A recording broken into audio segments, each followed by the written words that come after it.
I am back to talk about my favorite topic, HOAs. In this video, I'm going to share with you the 5 HOA red flags you should never ignore. The purpose of this is to help you avoid surprise special assessments, a sudden increase in your HOA dues, deferred maintenance, and basically it's to help you save thousands of dollars if you plan on buying in an HOA. So let's get started, shall we? According to Realtor.com, 44% of homes for sale today have HOA fees attached to them. I know, that's a big number. So I thought it was important to make this video to help you dodge a major financial bullet if you plan on buying in an HOA. The first red flag I'm going to talk about, the HOA has low reserves. This is a huge one, and I want to bring this up first. The reserve fund is basically a savings account that the HOA is holding to cover repairs for roofs, for pools, landscaping, repaving, basically any major repairs. If the HOA does not have any money saved for such repairs, who do you think is going to end up paying for that? You are the homeowner. Many HOAs across this country have inadequate reserve funds. I know, shocking, right? But it's true. So what can happen? Well, this is where people get hit with special assessments, and they could be thousands of dollars. So say if an HOA has low reserve funds and they need to replace a roof on a building, yeah, you're going to get hit with, say, $5,000, $10,000 assessment. It all depends. That assessment is paid off monthly. That's another payment on top of your HOA dues. Now, if you've been living in the place for a while and you now want to sell it, but you have this assessment, guess what? You think you're going to be able to sell that place with that assessment attached to it? You're going to need to pay that off before you sell it. No buyer is going to want to purchase your home with an assessment attached to it. So it's super important that you look into this, and you want to look at the reserve funds. If they are low, ask the question as to why. Why? Did they just finish a major project, or is the HOA just not being so smart financially? That's a big one. The next red flag we're going to talk about is deferred maintenance throughout the neighborhood.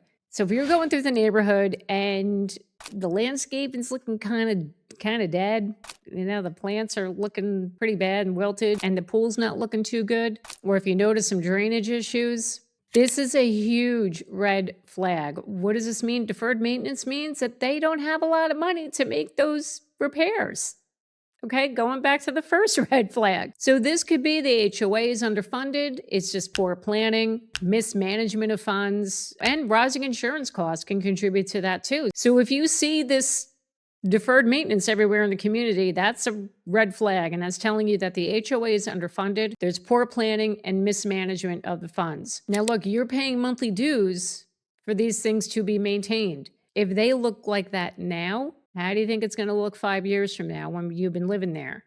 Yeah, this is a big one, guys, big red flag. So if you see any deferred maintenance, you can ask the question. You can ask to see the financials and to see if they have anything budgeted to make any repairs to, say, the repaving or repairing the pool. You can ask for that, but don't be surprised if you don't see a lot of money sitting in that reserve fund to cover those costs. The next red flag, the HOA fees are too low. Now, I'm talking specifically about new build communities because this is what builders do. They advertise super low HOA fees to attract buyers. Then what happens? The fees go up. Let me explain to you the whole process here. When a new community is being built, the builder is subsidizing the cost of the amenities. And then what happens is once all of the homes are sold in that community, they do what's called the developer handover. The builder then hands over the responsibility of the HOA to the residents in that community. This is when those HOA dues go up, and they go up a lot. Why? Because they now have to start funding the reserve account, right? God forbid something comes up in the future, they have to fix something. Now, you hope with a newer community, you're not going to need to make any repairs right away, but you never know. So this is why you need to be aware of this, because you're going to be in such shock when you see your dues go up exponentially. So how does one prepare themselves for this? You want to look at 2 governing documents from the HOA. One is the CCRs, which is also known as the covenants, conditions, and restrictions. And you want to look at the reserve study. These documents are going to outline the community's projected future expenses, the current health of their savings account, and how frequently the dues can increase legally. So super, super important. Before you even sign on a dotted line to buy one of these new homes, please read these two documents so you are not blindsided 2 years down the road once you're living in the community. So super important that you do that. What else is helpful to you when you're checking for these red flags is when you have a realtor working with you to help you check for these red flags. And if you need to be connected to an excellent real estate agent in your market, whether you're buying or selling a home, scan this QR code here or click that link down below, fill out the forms, and then please fill out the questionnaire that is then emailed to you. And once I get that back, I will get back to you in 3 to 5 business days with an agent in your market. Okay, the fourth red flag, let's talk about the lack of transparency and communication from an HOA board. Now, this is my favorite one. If there is an association that is not communicating with the homeowners, but you see changes being made anyway in the community, like, or listen, if you're buying into a community, you can ask the residents about this. Like, if they have changes been made without homeowners being made aware of this. And then you hear about that they're arbitrarily increasing the fees. This is a community you want to stay away from. You don't want to be going into a culture where the HOA is just keeping everything from the homeowners and not being transparent at all. And if you find that the board or the property manager, they're not very forthcoming with sharing with you like the minutes from their meetings or any other documents from them, that's red flag right there. If they're not willing to share, they've got something to hide. Okay. So I'd be running away. Go buy somewhere else. Do not buy from this community because that's a big problem. You're going to be stuck with a lot of expenses and assessments if you were to buy into that. So it's a transparent HOA, it is so important. Red flag number 5, let's talk about pending litigations. Yeah, this is a thing. HOAs can get involved in litigation against a developer, or residents could be suing the HOA. Huge, huge red flag. This could eventually turn into higher insurance costs, therefore raising the HOA fees.